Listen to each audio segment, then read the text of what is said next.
Hey, and welcome to today's podcast episode. Today, we're going to talk about identification with form and labels. So, have you ever wondered why certain labels stick to you? Why you call yourself not good at math or too shy for leadership? Today, we're going to talk about identification with form. So, when we use labels to identify what we are and are not. And it came actually to me yesterday when on my day off I went for a walk in the forest and something profound hit me. I was surrounded by trees, just being without thought, without judgment. And I realized so much of our suffering comes from the stories that we tell ourselves about who we should be, what we are, and what we aren't. That is what inspired me to record this podcast today for you. So, why do we identify with form? And part of this is mental conditioning. So, it's the process of our learned beliefs, our internalized beliefs that we were raised with, that we grew up with.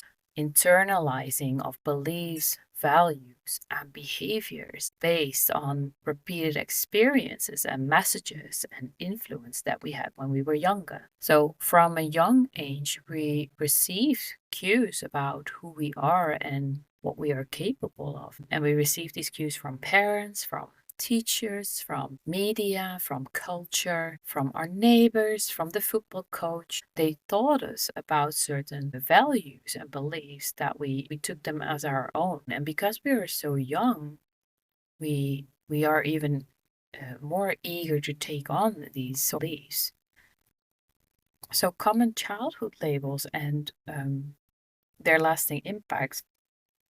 Um, for example, you're the quiet one, or you're not creative, or you're too sensitive. These labels, they can influence how you grow up and what you think of yourself once you're an adult. And common adult labels that I hear is, for example, I'm a failure, or I am successful, I am powerful. Um, so it's not only the labels that are criticizing, but even the empowering ones like successful or being powerful. Even these, they come back in your adult life. And at some point, they can actually, even though they sound like I am powerful or I am successful, sounds very empowering.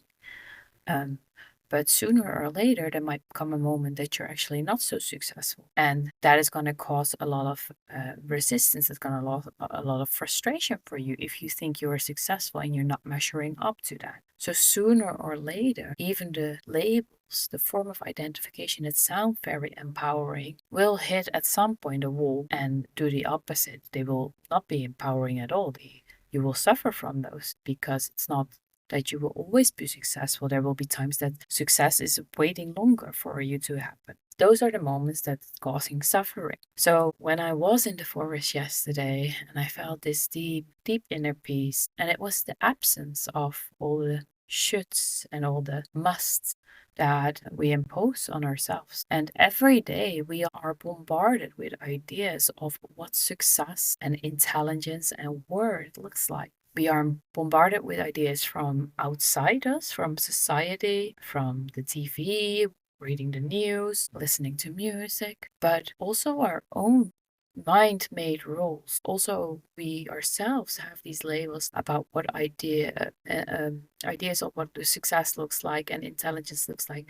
So we overwhelm ourselves as well with these thoughts, these mind-made rules, because that's what they are. They are mind-made rules because the rules that I have might not be the same for you. It's not like a universal truth of what success looks like or what intelligence looks like. That can be different for everyone. So these are the mind-made rules where we live by.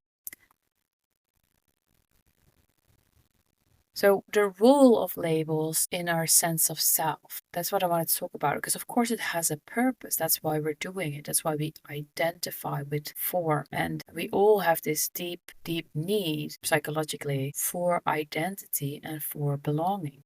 So identification with form offers a shortcut to understanding ourselves and where we fit in the world.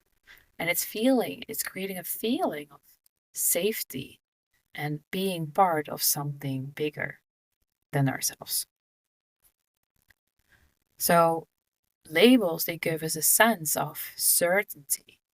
And our brains, they seek patterns and categories to simplify like complex information. And it can find that by following something that it has always done in a certain way that feels familiar. So it makes it also easier to simplify information and understand information. So from a young age, we absorb these labels because they come from authority figures. It's often our parents or our caregivers or our teacher, and they repeat or reinforce these labels. For example, if you're in class and the teacher asks you to be a good girl or clean up after yourself and clean the table, then you do that. You might get a reward. Maybe the teacher will tell you, "Well done, you're great, you're my best student." Or maybe you get a sticker at the end of the day because you did so well. These are ways of that it's reinforced to be, in this example, be good. So when you were younger, you got to hear you're the shy one. And if you hear that repeatedly, you may start avoiding social situations. And it's reinforcing that idea that you are indeed a shy person. So over time, the behavior aligns with the label, with the form of identification, and it becomes a core part of your identity. So there's a lot of emotional attachment to these forms of identification because these labels, they provide some sense of security. Even the negative ones, they feel familiar, and that makes them so hard to challenge because they become a part of our comfort zone and of who we are. So the ego, that's our mind made sense of self. It thrives on identity, needs identity to exist. So it doesn't care if the identity is empowering or limiting as long as it provides a sense of self. So the ego will cling on to any form of identity that you take on or that you identify yourself with. So this is why we say things like, I'm just not a numbers person, for example. That's one that I would always say before, that I'm just not good with math, I'm not good with numbers, I'm horrible with anything like that. But also, for example, also I'm too sensitive, or if you say I'm not a leader, or if I've always been bad at relationships, these statements, they reinforce those fixed identity, even if they are self-imposed. So even if you get them at a later time as well in your life, but the relationships, if you had a few relationships that it didn't end well, and you believe I've always been bad at relationships, you strengthen that belief, and it's sort of bound to happen that the next relationship is not going to end well either. So that is the power of that repetition that we see. And the more we hear or say something about ourselves, the more deeply ingrained it becomes. Sort of like our body saves it in every cell of our body, becomes part of who we are. So society often reinforces labels through social roles and expectations. For example, women being conditioned to be nurturers, while men are expected to be leaders. It's still true that leadership in most countries is still male dominated. So there's a confirmation bias because we consciously seek out experiences that confirm the labels, the forms of identification that we believe about ourselves. So, for example, if you believe that you are bad at public speaking, you will notice once you do public speaking, if you would already be willing to try that, maybe you even avoid the whole situation altogether. But if you would try it, you will notice every stumble, every silence that you have, reinforcing that belief that you are bad at public speaking. So even if you have moments of success, it will get unnoticed for you because you believe you're bad at public speaking. So that is also a bit how we get into that self-fulfilling prophecy, of course. When we believe something about ourselves, we act in ways that make it true. So if a child was told that they are not smart, they might stop trying, doing their best in school. So it leads, of course, to poor grades, and it reinforces the belief that they are not intelligent. And the same for adults. I mean, if an adult believes they are unlovable, they may unconsciously, I'm not saying we're always aware of this, unconsciously they may sabotage relationships and it confirms the belief, you see, I am unlovable. So it's a good to maybe think about this, like really let this sink in, and what does it mean for you? And perhaps one of the things that I want to ask you to think about is like, can you think of a label that you've carried for years, and where do you think it came from? So when did that exist? Or was it always there? Was it from childhood there, or did it come in later? So can you think of one label that you've carried for years? And one of the things that I wanted to talk about with you is the power of these forms of identification and how they limit us. Because becoming aware of it is step one. And I think it's really important to understand how they are affecting us in our later life, in your life right now. Like labels, the forms of that we identify with, they influence our decisions in career, in relationships, our self-worth, the chances that we take or don't take. And an example who broke free from these labels, I think we all know Oprah. And Oprah, she was told actually that she wasn't fit for TV. Well, imagine that she would have believed that and taken that on as her form of identity. Like, okay, I am not a person who is fit for TV. I cannot be on TV. I'm not that kind of person for TV. And she would have lived like that. Then would she have the career that she has right now with I don't know how many shows on TV and followers? She wouldn't, right? So she broke free from that form of identification. Someone gave her that label, you are not fit for TV, and she didn't let that stop her. She listened to it at that point, and then she broke free from it. She put it aside and moved towards her dream anyway, and she succeeded. So when we believe something about ourselves, often we act accordingly. If she would have believed it, that she's not fit for TV, and she would have like not taken any chance anymore and not reached out to any other directors anymore, then it would have never happened. But she didn't do that. It's possible to break free from these forms of identification that are limiting to us.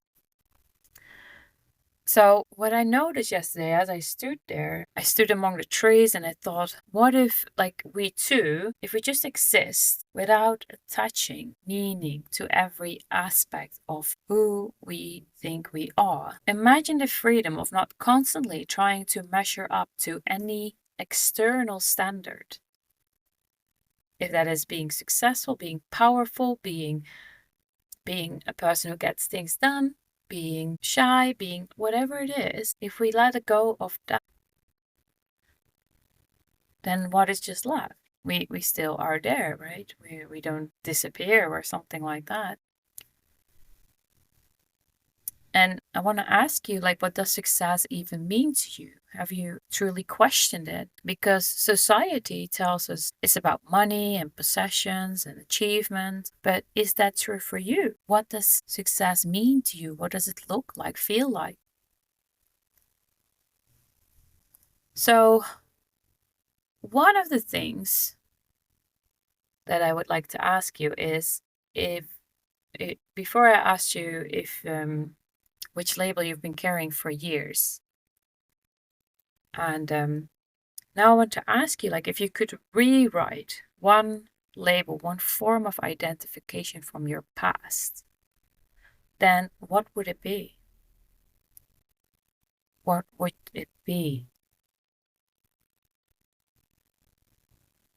Because there are so many ways that we can identify with. And one very common one, actually, to identify with is victim identity. Maybe you've heard of this before. And it often is when we feel something has happened to us in the past, or some event has happened to us, or people have treated us in a certain way, and we feel victimized by that. We feel like there were negative influence. It's very common to turn towards victim identity. And that is because it is an identity that often comes with a lot of empathy from the people around you. And that empathy reinforces the victim identity. So you kind of get into this spiral where you feel like the victim and you get empathy for that. And the empathy of others reinforces that identity. So, how do you break free from victim identity? Let's say that to start up with, like often people think that if we stop identifying with victim identity, that doesn't mean that we ignore what has happened to us in the past. It doesn't mean that we forgive other people for what they've done to us. None of that.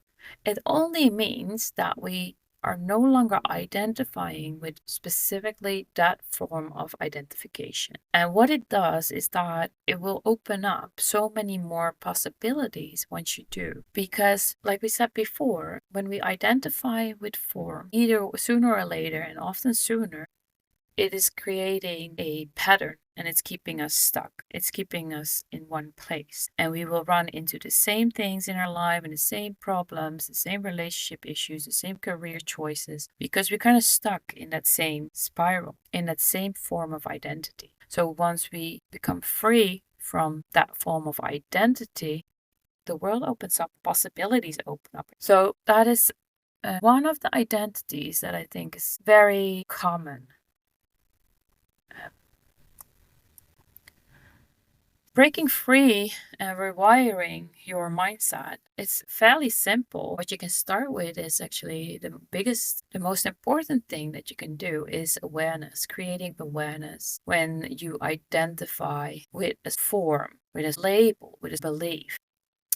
You will notice once you bring in the awareness, it already actually loses its power, the form of identity. If I think of myself in victim identity, the moment I realize that I bring awareness into that, like I feel victimized, that's why I'm playing small or shrinking my presence or doing this or that. At that moment, it loosens the grip that it has because the awareness brings that in. So that's the most important thing. Bring in, catch the limiting beliefs, catch the identification with form once it happens, and bringing in the awareness. That is basically all you need. Of course, you can do reframing after that, but I think the most important thing is bringing in the awareness. Some other things that you can try is like surround yourself with different influences, surround yourself with people who are very different from do very different things, have very different ideas. So they kind of also pull you a little bit out of that comfort zone once you let that happen. You do need to be open, of course, to let that happen. But I think when you listen to this podcast, then you definitely have that sort of willingness. And try consciously, try new things outside of the identity that you've always, the form of identity that you've always used. So, for example, if you are someone who doesn't take risks and you often play it safe, then see if you can do something that feels a little risky to you. Like, I don't know, maybe a new hobby or traveling somewhere by yourself or, I don't know, whatever feels risky for you. But like, try something, don't go too big right away because that might be a very scary step to take. And you might want to protect yourself for that. So take a small step that feels a little bit challenging, but not too challenging. And try something like that. And one of the things that I wanted to share with you is about the forest walk that I did yesterday. And when I looked at the trees, I saw this lesson because life still moves, life still breathes and it thrives without needing a form of identification. Like a tree doesn't label itself as like I am a tree and I am still a tree and I am from wood. It is just a tree. So nature doesn't need a label. Life still continues. It breathes and it moves and it thrives without needing that label. So, can we allow ourselves that same freedom? And we often think that we are our past and we are our failures and our successes. But when we let go of these stories, we don't disappear. We step into our full potential. So I really want to encourage you to think about that and ask yourself, what is one small action I can take today to challenge an old belief about myself and see what comes up for you? Because yeah, it can really bring up a lot, and you can sometimes already listening to these words can already give you some sort of shift. So yeah, I will invite you to think about that. What's one small action that you can take today to challenge an old belief about yourself? So, as we wrap up today's episode, I invite you to take a deep breath and really sit with this thought. So, beyond the labels and beyond the stories that we tell ourselves, beyond the successes and the failures, you are still here, simply as you are. And in that space, there is freedom. And if today's episode resonated with you, take a moment to reflect. And what labels have you been holding on to? And what would it feel like to just be? So, to recap, we really want to start with the awareness, really bringing in the awareness into our thoughts, into our life. And once we catch one of those thoughts, limiting thoughts, these labels, when we identify with form, we can bring in the awareness, and that already will dissolve most of the grip that this has, these limiting beliefs. And then, of course, you can think about reframing, so changing them into more powerful ones. And then another action that you can take, like doing something that feels a little outside of your comfort zone, perhaps. We are not our labels. When you stop identifying with form, you simply just are as I am present. And that is beingness, isness. So I really want you to try and tap into being there, simply in that being present. Um, Even if it's just for a split second, you can feel a shift then. So yeah, I really hope you can experience that. So thank you. This we have to wrap up for today. I've been talking for half an hour, but thank you for sharing this time with me. Thank you for sticking with me. If you found value in this conversation, I did love for you to share it with someone who might need to hear it as well. So share it with a girlfriend or your neighbor or your mom or anyone who you think could benefit from this. Um, if you haven't already, hit subscribe so we can continue the journey together. And yeah, share a takeaway on social media. I'm on Instagram at the 180 degrees turnaround. 180 is written in numbers, so 180 degrees turnaround. And leave a comment or DM me about a label that you are breaking free from. I'm really curious and excited to hear about what you're working on. So, next episode, next time we're going to talk about how to handle the gap between what is and what should be, and ways to move forward when you feel so much resistance when things don't go as you wanted. Until next time, be present because now is your time.